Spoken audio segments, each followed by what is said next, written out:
You know, we do the rallies like once a month. There's a man, Viktor Orban. Did anyone ever hear of him? He's probably like one of the strongest leaders anywhere in the world. He's the leader of, right? He's the leader of Turkey. Fronts on both Russia.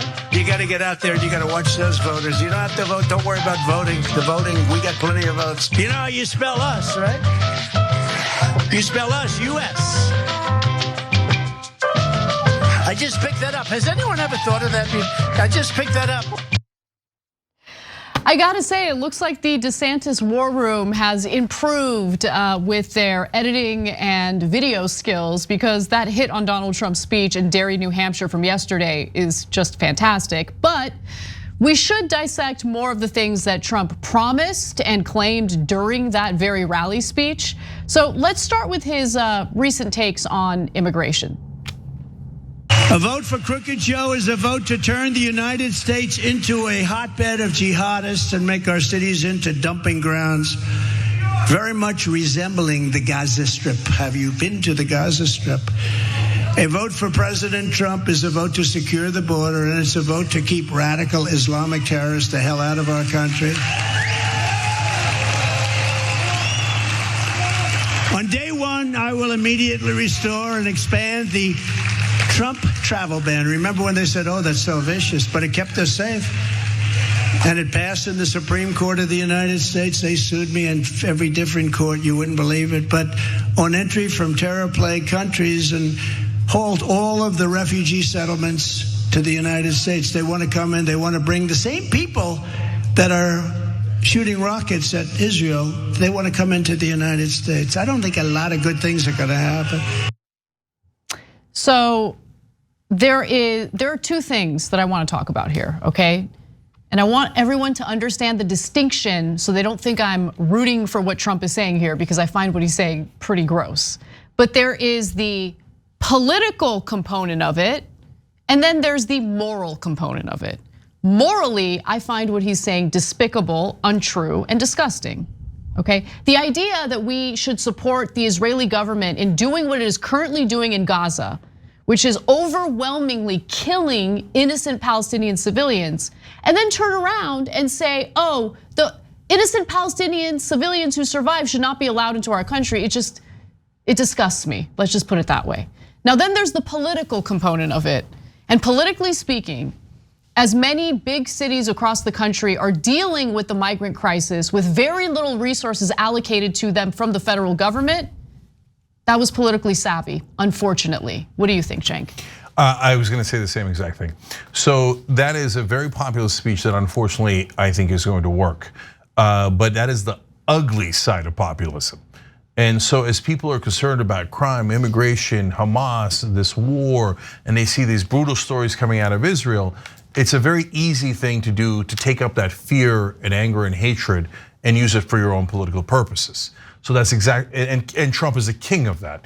If you like, he senses the dark side and he draws it out and then amplifies it. So I'm worried that it's going to work. Okay, Now having said that, let's now talk about how ugly it is. So first there's the lies. They're coming here. Who's they? Hamas and Islamic Jihad. What are you talking about? There's not one piece of evidence that anybody from Hamas or Islamic Jihad is applying to come here or has come here, that there's a terrorist attack here. The only terrorist attacks that have happened recently are your fans. I mean, let's be honest, that's just factual, right? The pipe bombs, the threats of killings, the killings, etc. Almost all of the domestic terrorism now is right wing. So, but by the way, we point that out, but we don't go then tell you we got to ban the right wing. We should arrest all the right wing. We don't say that because we're not Trump. We don't do the ugly side of populism. Like if it was him, he would do that to us in a second. And in fact, he's doing it in a case where it doesn't even exist. So that's the lies. And then the hate.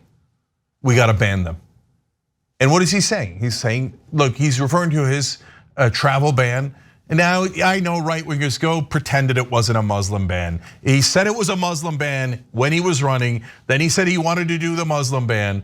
And then he realized legally he's not allowed to ban a religion, right? So he changed it to, well, okay, we'll add a couple of countries that aren't perfectly Muslim.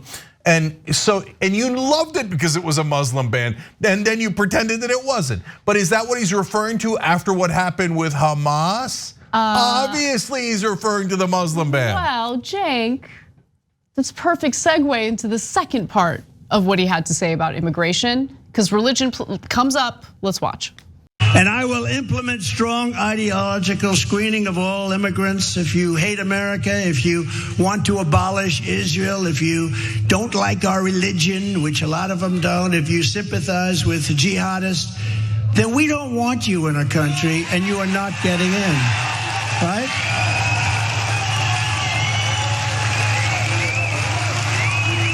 We don't want you. Get out of here. You're fired. Nice. So ideological tests, okay? Are they going to get waterboarded as you're interrogating them about their ideology? And what exactly is our religion? Okay, guys, look. I'm mainly talking to independents here because right wing on these issues, I'm sorry, is hopeless. So if you said an ideological test in the reverse, if Biden had given that exact same speech and said, I just want an ideological test from now on, and any immigrant that comes in has to be a Democrat. We're doing an ideological test. We want them to be liberals. We want to be in favor of Muslims. We want them to be in favor of this and this and this. You would all be like, your heads would explode, MAGA heads would, everyone would, all right. When he says the exact opposite, you're like, yes, ideological test. Screw America and its freedom. I don't believe in freedom of thought or opinion or speech. I want everybody to think just like me. Okay, just admit it. If you didn't like the speech, then God bless. This isn't about you, and you're equally outraged as an American, right? If you like the speech, admit who you are. You're un-American.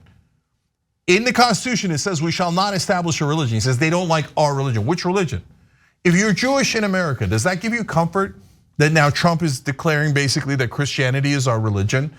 And that if you don't like it, then maybe we'll kick you out of the country? That is the antithesis of America. That's the antithesis of our Constitution. And that does not give any comfort to anyone who is Jewish or any other religion, right?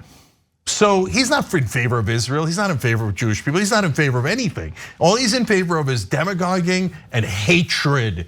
He's hatred personified. So look, this is the question I asked. It's unanswerable for MAGA. So he wants to ban people like me who don't agree with him ideologically, who are not from the religion that he is from. So am I supposed to just sit here and go, oh yeah, then I'll vote for him? Why? Why would anybody vote for someone who says, I hate you and I don't want you to be a part of this country? What a weird, unreasonable ass.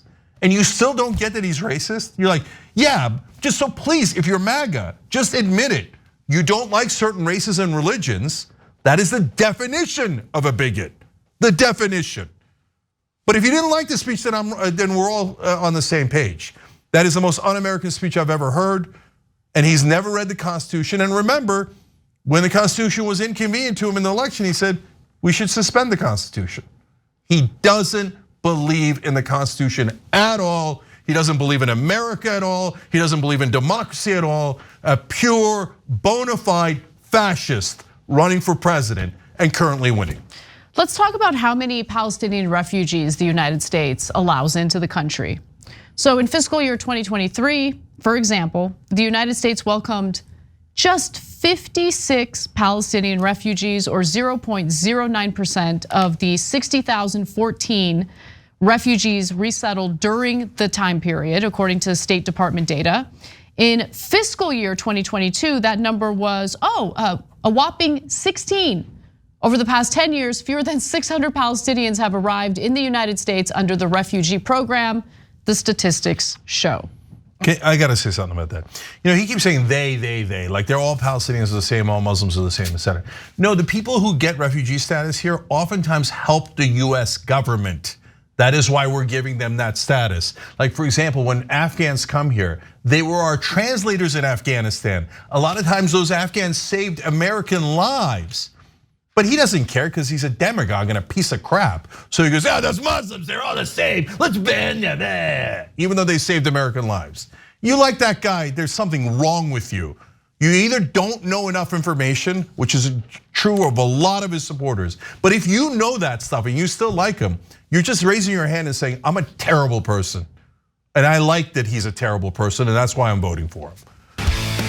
Hey, thanks for watching that video. We really appreciate it, guys. And we appreciate it if you become members, because that allows us to be independent, honest, progressive, all the things that you don't get from corporate media. And all of that is because of you guys. Hit the join button below and become one of us. Become a Young Turk.